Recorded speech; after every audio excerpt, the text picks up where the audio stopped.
Были в жилой комплекс «Династия». Установите качество квартиры. Окошечки посмотрим. И шум, который проходит вот через эти защитные экранчики. Скажу, что он будет защищать, но пока на верхних этажах шум от дороги, а еще там железная дорога есть, от поезда очень слышен. Особенно слышна вибрация. Двор красивый, закрыт. Все паркуются вот здесь, вдоль заборчика. Мест мало. Смотрим домик.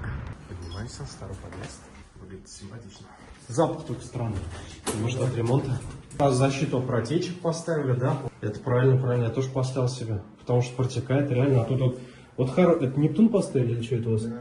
Нептун, да. У меня тоже Нептун, только эти синие датчики очень хорошие. А это зачем водоподготовку поставили? Жесткая вода, что ли, идет?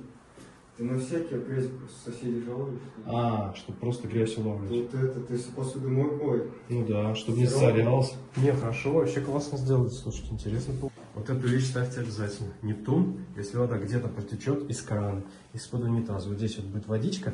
Вот эти датчики специально магнитные, видите, там два контакта, они замокают воду, и он срабатывает. Вот здесь на полу лежит, в месте, где потенциальные протечки. Если вода протекает, он воду перекрывает. Вот эти электрокраны, они запитаны на прибор Нептун, который перекроет сразу подачу воды, и вы не затопите соседей.